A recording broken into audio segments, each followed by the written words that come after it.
ವಿಶೇಷ ಕಾರ್ಯಕ್ರಮಕ್ಕೆ ಸ್ವಾಗತ. ನಾನು ಗುರುಪ್ರಸಾದ್. ಅನಂತ ಪದ್ಮನಾಭ ಸ್ವಾಮಿಯ ರಹಸ್ಯ ಕೋಣೆಯ ಬಾಗಿಲು ತೆರೆಯುತ್ತಾ ದೈವ ಪ್ರಶ್ನೆಯಲ್ಲಿ ಸಿಕ್ಕ ಉತ್ತರಗಳಾದರೂ ಏನು? ದೇಶಕ್ಕೇನಾದರೂ ಅಪಾಯ ಕಾದಿದೆಯಾ? ಈ ಎಲ್ಲ ಪ್ರಶ್ನೆಗಳಿಗೆ ಈಗ ಉತ್ತರ ಸಿಕ್ಕಿದೆ. ಅದು ಸಿಕ್ಕಿದ್ದು ಅಷ್ಟಮಂಗಲ ರಹಸ್ಯದಲ್ಲಿ.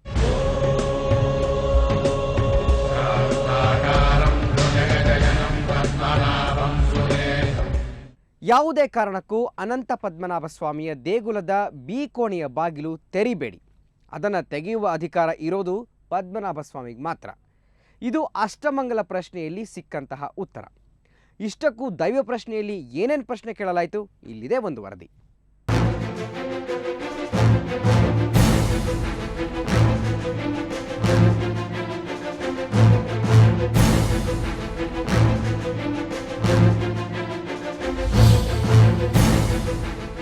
ಪದ್ಮನಾಭನ ದೇಗುಲ ಲಕ್ಷ ಲಕ್ಷ ಕೋಟಿ ಸಂಪತ್ತಿನ ಸಾಗರ. ಇದು ಸಾಗರದ ತಟದಲ್ಲೇ ಇದೆ. ಇಲ್ಲಿ ತಿರುವಾಂಕೂರು ರಾಜಮನೆತನದವರು ಸಂಗ್ರಹಿಸಿಟ್ಟಿದ್ದ ಅಗಾಧ ವಜ್ರ ವೈಢೂರ್ಯಗಳ ಭಂಡಾರವೇ ಇದೆ. ಎಲ್ಲವೂ ನೆಲಮಾಳಿಗೆಯಲ್ಲಿದೆ.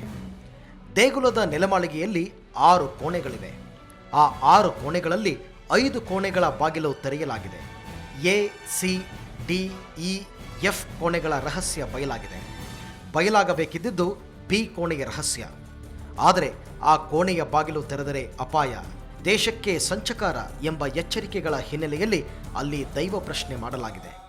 ಅತ್ಯಂತ ಅಪರೂಪಕ್ಕೆ ನಡೆಯೋ ಅಷ್ಟಮಂಗಲ ಪ್ರಶ್ನೆ ಪೂಜೆಯ ಮೂಲಕ ಉತ್ತರ ಕಂಡುಕೊಳ್ಳುವ ಯತ್ನ ಮಾಡಲಾಗಿದೆ. ಆ ಅಷ್ಟಮಂಗಲ ಪ್ರಶ್ನೆಯ ಅಂತಿಮ ಎಚ್ಚರಿಕೆ ಒಂದೇ: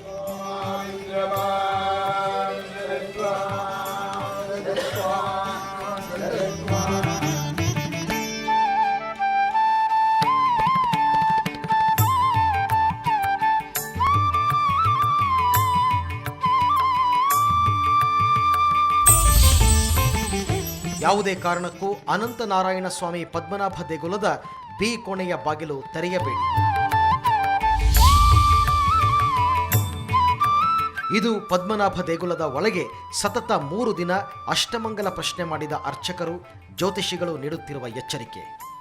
ದೇಶದ 9 ಜನ ಗಣ್ಯ ಅರ್ಚಕರು, ಜ್ಯೋತಿಷಿಗಳು ಸತತ 3 ದಿನ ನಡೆಸಿದ ಅಷ್ಟಮಂಗಲ ಪ್ರಶ್ನೆಯ ಉತ್ತರವಾಗಿ ಈ ಎಚ್ಚರಿಕೆ ಬಂದಿದೆ. ಈ ಅಷ್ಟಮಂಗಲ ಪ್ರಶ್ನೆ ನಡೆದದ್ದು ದೇವಸ್ಥಾನದ ದೇವಪ್ರಸಂನಲ್ಲಿ. ಅಷ್ಟಮಂಗಲ ಪ್ರಶ್ನೆ ಎಂದರೆ ವೀಳ್ಯದೆಲೆಯ ಮೇಲೆ ಕಾಡಿಗೆ ಹಚ್ಚಿ ಪ್ರಶ್ನೆ ಕೇಳುವುದು. ಆ ಪ್ರಶ್ನೆಗಳಿಗೆ ಉತ್ತರ ಈ ಪೂಜೆಯಲ್ಲಿ ಸಿಕ್ಕುತ್ತೆ. ಆ ಎಲೆಯಲ್ಲಿ ಭವಿಷ್ಯದ ದಿಕ್ಸೂಚಿ ಸಿನಿಮಾದ ರೀತಿ ಕಾಣುತ್ತಂತೆ. ಈ ಪೂಜೆಯಲ್ಲಿ ಕೇಳಿದ ಪ್ರಶ್ನೆಗಳಾವುವು ವೈಯಕ್ತಿಕ ವಿಚಾರಕ್ಕೆ ಸಂಬಂಧಪಟ್ಟಿದ್ದಲ್ಲ. ಇಷ್ಟಕ್ಕೂ ದೈವ ಪ್ರಶ್ನೆಯಲ್ಲಿ ಕೇಳಿದ ಪ್ರಶ್ನೆಗಳೇನು ಗೊತ್ತಾ?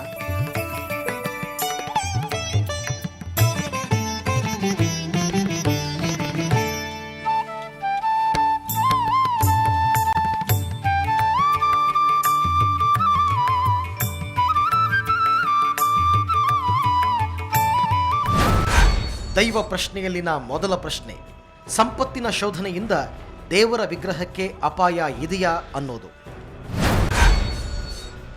ಇನ್ನು ಎರಡನೆಯ ದೈವ ಪ್ರಶ್ನೆ: ಸಂಪತ್ತಿನ ಶೋಧನೆಯಿಂದ ದೇಶಕ್ಕೇನಾದರೂ ಅಪಾಯ ಇದೆಯಾ ಅಂತ ಕೇಳಲಾಯಿತು.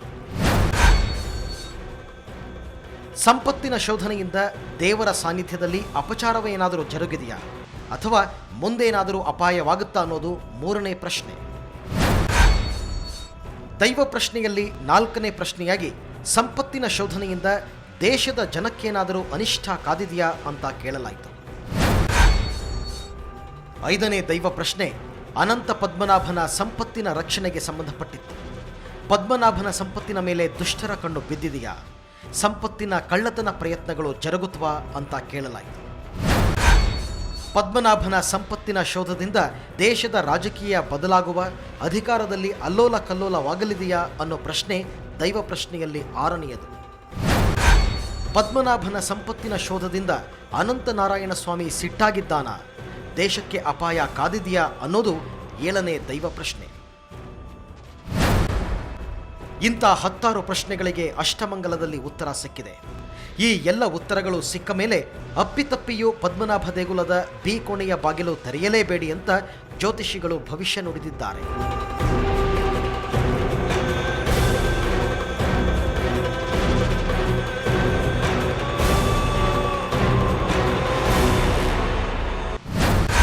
ಅಷ್ಟೇ ಅಲ್ಲ, ಈಗ ಸಿಕ್ಕಿರುವ ಯಾವ ಆಭರಣಗಳನ್ನು ಅಲುಗಾಡಿಸಬಾರದು, ಯಾವುದೇ ಕಾರಣಕ್ಕೂ ಸ್ಥಳಾಂತರ ಮಾಡಬಾರದು, ಮ್ಯೂಸಿಯಂ ಮತ್ತಿತರೆಡೆ ಸಾರ್ವಜನಿಕ ಪ್ರದರ್ಶನಕ್ಕಿಡುವುದು ಬೇಡ, ಅವುಗಳ ಮೌಲ್ಯಮಾಪನ ಮಾಡಿ ಬೆಲೆ ಕಟ್ಟುವಂತಿಲ್ಲ, ದೇಗುಲದ ನೆಲಮಾಳಿಗೆಗಳ ವಿಡಿಯೋ ಅಥವಾ ಫೋಟೋ ತೆಗೆಯುವಂತೆಯೂ ಇಲ್ಲ ಅಂತ ಜ್ಯೋತಿಷಿಗಳು ಅಪ್ಪಣೆ ಕೊಟ್ಟಿದ್ದಾರೆ.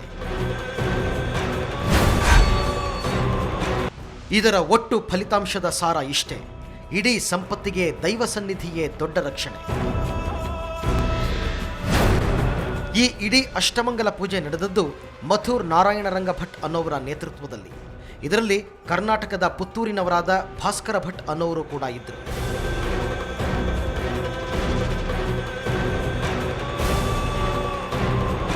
ಈ ಇಡೀ ಅಷ್ಟಮಂಗಲ ಪ್ರಶ್ನೆ ನಡೆಯೋದಕ್ಕೆ ಕಾರಣ ರಾಜ ಮಾರ್ತಾಂಡವರ್ಮ ಸಲ್ಲಿಸಿದ ಅರ್ಜಿ. ದೇಗುಲದ ಕೋಣೆಗಳ ಬಾಗಿಲು ತೆರೆದರೆ ಆಪತ್ತು ಎಂಬ ಅವರ ಮನವಿಯನ್ನ ಸುಪ್ರೀಂ ಕೋರ್ಟ್ ಪುರಸ್ಕರಿಸಿತ್ತು. ಅಷ್ಟಮಂಗಲ ಪ್ರಶ್ನೆ ಸುಪ್ರೀಂ ಕೋರ್ಟಿನ ತೀರ್ಪಿನ ಪ್ರಕಾರವೇ ಜರುಗಿದೆ. ವಿವಾದವೊಂದರ ಇತ್ಯರ್ಥಕ್ಕೆ ದೇಶದ ಇತಿಹಾಸದಲ್ಲೇ ಇದೇ ಮೊದಲ ಬಾರಿಗೆ ಸುಪ್ರೀಂ ಕೋರ್ಟ್ ಜ್ಯೋತಿಷಿಗಳ ಮೊರೆ ಹೋಗಿದೆ. ಪದ್ಮನಾಭ ದೇಗುಲದ ಸಂಪತ್ತು ಹೊರಬರೋದಕ್ಕೆ ಕಾರಣವಾಗಿದ್ದು ಲಾಯರ್ ಸುಂದರ್ ರಾಜನ್ ಹೋರಾಟ. ಸುಪ್ರೀಂ ಕೋರ್ಟ್ನಲ್ಲಿ ಪದ್ಮನಾಭ ಟ್ರಸ್ಟ್ನಲ್ಲಿ ಅವ್ಯವಹಾರ ನಡೆಯುತ್ತಿದೆ ಎಂಬ ಅವರ ವಾದವನ್ನು ಪುರಸ್ಕರಿಸಿದ್ದ ಸುಪ್ರೀಂ ಕೋರ್ಟ್ ನೆಲ ಮಾಳಿಗೆಯಲ್ಲಿದ್ದ ರಹಸ್ಯ ಕೋಣೆಗಳ ಪರಿಶೀಲನೆಗೆ ಅನುಮತಿ ಕೊಟ್ಟಿತ್ತು. ವಿಪರ್ಯಾಸ ಅಂದರೆ ಸಂಪತ್ತಿನ ರಹಸ್ಯ ಒಂದೊಂದಾಗಿ ಹೊರಬೀಳುತ್ತಿದ್ದಂತೆ ಸುಂದರ್ ರಾಜನ್ ಅಕಾಲ ಮರಣಕ್ಕೀಡಾದರು.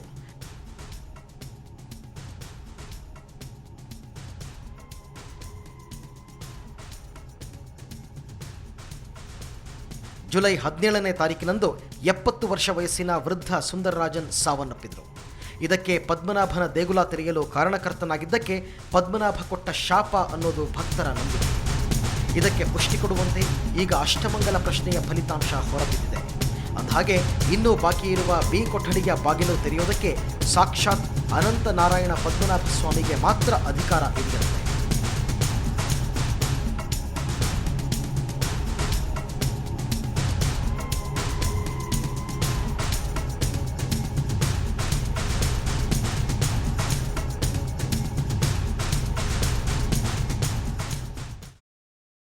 ದೈವ ಪ್ರಶ್ನೆಯಲ್ಲಿ ಕೇಳಿದ ಪ್ರಶ್ನೆಗಳ ಸಮಗ್ರ ವಿವರವನ್ನು ನೋಡಿದ್ರಿ.